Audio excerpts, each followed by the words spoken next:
Oh shit. What the? Stop!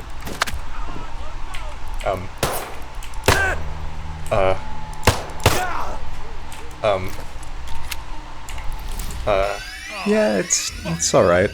Out of 10.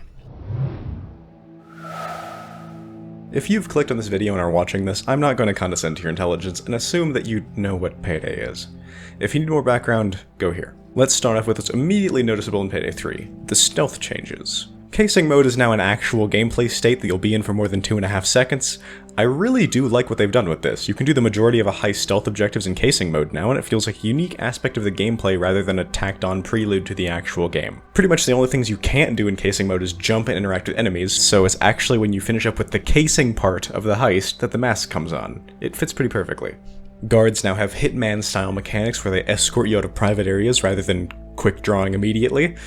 I would like it if how long they have until they actually shoot you was more obvious rather than just a straight-up crapshoot, considering that it's stealth's failure state. Regardless, level objectives are now gated behind keycards in the occasional civilian, but we'll get back to objective design later. For now, just know that these are a pretty good basis for mechanics. Pagers still exist. So close to greatness. In stealth, difficulty modifies how many pagers you get, whether cameras are indestructible, and adds some minor level changes, and if there's Hat Guy. I'll get back to Hat Guy later, but getting spotted by a camera doesn't instantly end the entire level anymore, but instead sends a guard to check out the location and then trigger searching mode. I have no idea what this does. It sure sounds cool, but it seemed like it changed absolutely nothing except maybe patrol paths and never went away, which is literally the exact opposite of what I wanted. As far as I could tell, there were no additional level hazards or police called to the scene, and changes were incredibly minimal. Hat Guy is also a ridiculous addition. He essentially has infinite pagers that trigger every minute or so. To get into why that is a problem, let's talk about objective design. Overkill have stated that they want stealth and loud to be less binary, just like me. The idea is that stealth should flow into loud rather than be whacked with a shovel and then Mozambique drilled when someone detects a duffel bag. They did achieve this, mechanically anyway. The addition of searching and the way cameras don't instantly end stealth most of the time is nice, but stealth doesn't play into loud at all. The objective paths are completely different, meaning that when you fail stealth, it's effectively the same as if you haven't bothered. I am baffled that I haven't seen anyone mention this yet. It's absolutely killer for the pacing and for their design goals as a whole. To do this properly, just have completing stealth objectives cut out a few loud objectives. Perhaps the gate to the vault still needs to be opened somehow in loud, and that can be done in stealth. I would like to clarify that entirely separate objective paths could exclusively be a problem with this map in particular, but if this is what they wanted the public to see as their vertical slice premiere heist to represent the game as a whole, then I have my doubts. Payday 2 struggled with this a lot as well, and most heist objectives are so radically different that it's basically just two different levels. Some changes are so drastic, like the ones on Framing Frame, that it can make literally no sense for reasons that I've already explained in the previous video. Ironically, Payday 2's bank heist does this better with a drill that's the same regardless of playstyle. It is only exceptionally dull, though. To bring this back to Hat Guy, he is a problem in that he effectively gives an upper limit on how much stealth time you have. That would be fine if stealth actually played into loud at all, but as it stands, if you take out Hat Guy, you might as well restart because there's no way you can complete the stealth objectives in times before his pager goes off like 8 times. If this worked like it actually should, and stealth had objectives which played into loud, he'd be fine, if not excellent even. Forcing you to take a usually slow-paced methodical method of gameplay and turn it into a fast-paced one is an interesting shakeup, but not when it's effectively a several-minute lose timer which you can't beat or outpace. I have seen a lot of people complimenting the new suite of stealth mechanics, but let me be real, I think that's Stockholm Syndrome. Payday 2 has some of the worst stealth mechanics devised by man, so pretty much anything they could have added would have been an improvement. The new mechanics are significantly better and do actually function, but objectives not playing into one another means that they are so heavily flawed in a way so blatant it entirely undermines the entire new system. As for what those stealth objectives even are, that's a fun quest to find out for yourself. I noted the following in an overly long script I wrote last year about Payday 2. Modern level design seems weirdly insistent on not giving objective markers, which leads to you walking around in the dark in your first playthrough and then doing everything instantly on concurrent runs. Now, I'm very sad to say that this has not changed. You are given some of the most broad objectives ever written, and are just told, go for it. There is absolutely no hint of where the security room even is, and after I did figure out what to do, my reaction was not, "Oh yes, of course, how obvious, what a fool I am," but instead, that is a little insanely unclear. If you like working out what to do, you might like this change in design philosophy, but I do not in fact enjoy feeling like an idiot with no direction.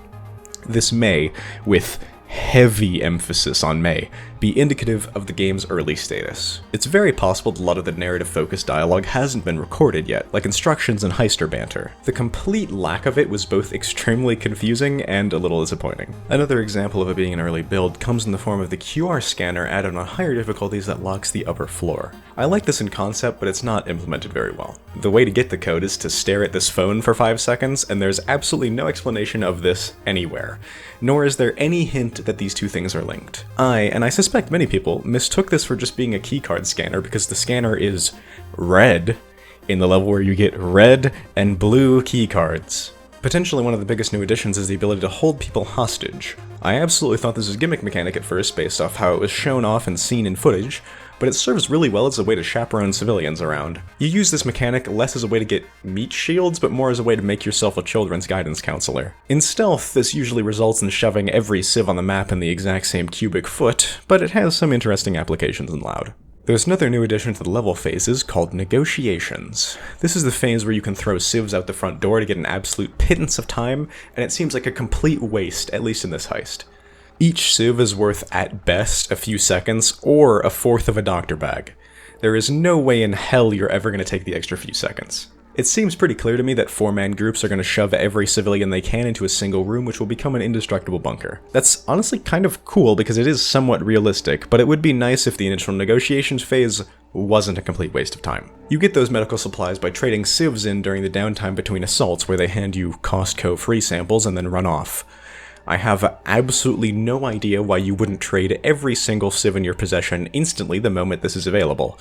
Theoretically, new sabotage squads will come in and destroy the place supplies, but they'd also free the hostages that would have been there in their place anyway. I also predicted that Overkill wouldn't be able to help themselves from giving you the ability to shout at cops to turn into hostages, and look, it's right there in the perk tree. This essentially makes the entire negotiation phase even more pointless than it already was, and there's no way this won't be a must-pick for at least one player. Now, we get to talk about loud. There's a reason this video's thumbnail is what it is. This is the gameplay in Payday, and no focus on stealth will ever convince me otherwise. Do the trailers show people slowly walking through deserted rooms? No. They show someone firing a grenade launcher in the middle of the street. Trying to act like these two modes are equals is so untrue it borders on disingenuous, because in Loud the amount of mechanics that actually matter is an order of magnitude more than its counterpart. Loadout, weapon choice, weapon mechanics, ammo economy, resource management, enemy diversity and priority, assault phases, and frantic objectives are either completely absent from stealth or have no impact.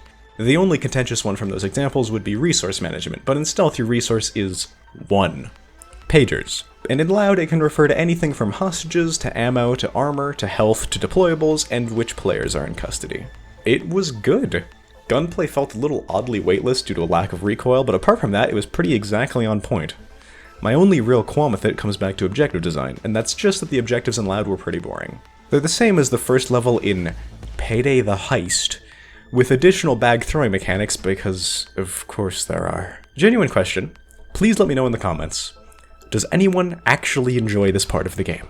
Please let me just eat the money like you do in Payday the 1. I'm not entirely sure if I'm on board with the new specials names, but I'm sure they'll probably grow on me. The voice work was okay, but I'm fairly certain it's largely unfinished. While the new bulldozer sounds like the previous one with allergies and a USB mic, the nader sounds like fucking Satan. I hope all are brought up to the ladder's level of presentation. They were actually audible, which is a huge step up from Payday 2 where they're less audible than footsteps.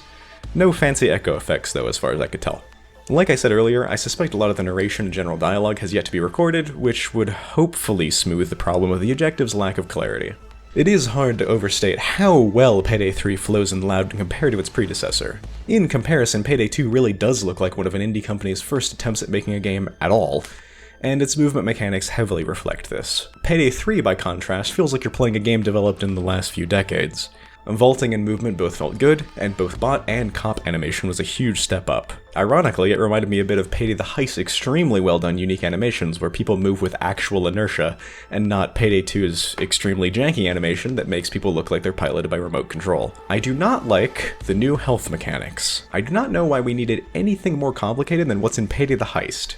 You have an armor bar that regenerates, and a health bar under that, which does not. I frankly have no clue how the new armor mechanics work, but it seems like it's just 2 bars which don't regenerate. This makes the damage you take insanely punishing, which feels pretty horrible and makes armor bags feel overwhelmingly required. If there are perks which change how the system fundamentally works, they will almost certainly be required and should probably just be base. Apart from that, Payday 3 has a wonderful foundation of loud mechanics to work with, and...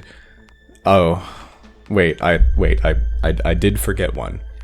You can call in Payday kill streaks via bile after you crank enough 90s.